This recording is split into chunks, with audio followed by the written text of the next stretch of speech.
이번 주 당신의 일상상식을 키워줄 주요 뉴스, 오늘은 저 하나가 5분 만에 요약해드리겠습니다. 그럼 뉴스런치 바로 시작해볼까요?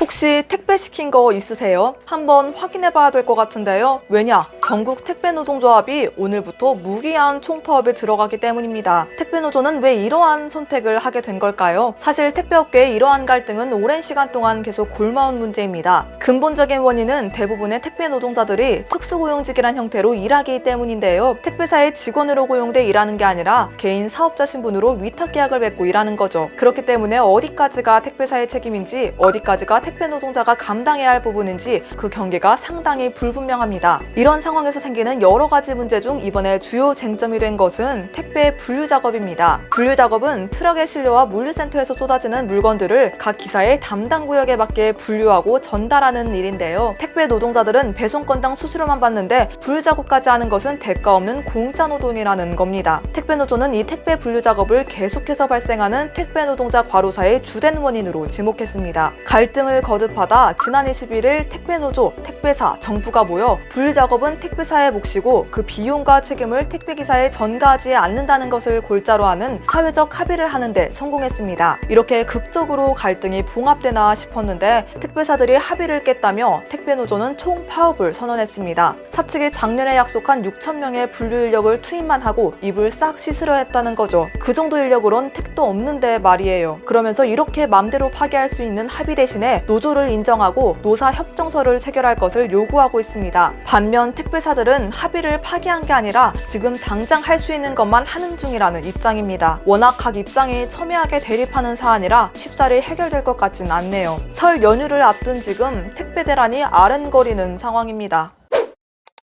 지난 25일 김종철 정의당 대표가 직위 해제됐습니다. 1월 15일 같은 당 장혜원 의원을 성추행했기 때문인데요. 사건은 여기서 끝나지 않았습니다. 장혜원이 형사고발을 원하지 않는다는 뜻을 밝혔지만 보수 성향의 시민단체 활빈단이 김종철 전 대표를 고발한 건데요. 활빈단은 이번 사건이 직위 해제로 끝날 일이 아니라며 김 전 대표에 대한 엄정한 법의 심판을 촉구했습니다. 이렇게 피해자의 의사와 무관하게 제3자가 형사고발을 할 수 있었던 건 2013년 모든 성범죄에 대한 친고죄와 반의사불벌죄의 조항이 삭제됐기 때문입니다. 친고죄는 피해자가 고소를 해야만 형사재판이 진행되는 죄를 말하고요. 반의사불벌죄는 피해자가 처벌을 원하지 않으면 가해자를 처벌할 수 없는 죄를 말해요. 이렇게 친고죄와 반의사불벌죄 조항의 삭제는 피해자를 보호하고자 하는 취지에서 이루어졌습니다. 고소에 대한 피해자의 부담을 줄이고 가해자가 합의를 강요하면서 생기는 또 다른 피해를 막으려던 거죠. 하지만 부작용도 있어 보입니다. 장혜원은 활빈단의 고발에 대한 강한 유감을 표시했습니다. 피해를 다시 떠올리고 설명하고 타인의 시선에 노출되면서 발생하는 2차 피해로 몰아넣는다고 말이죠. 이는 오랫동안 친고죄 조항이 유지됐던 이유기도 합니다. 그런데 장혜원의 의견 표면에 비판하는 목소리가 높습니다. 과거 정의당은 친고죄 조항 삭제에 앞장섰다는 사실을 들면서 자신의 상황에 따라 법을 자의적으로 해석하는 건 잘못됐다는 비판이 있고요. 성범죄는 개인의 일탈이 아니라 사회적 문제로 봐야 하고 국민이 뽑은 공직자의 범죄니 더더욱 잘잘못을 따져야 한다는 의견도 있습니다.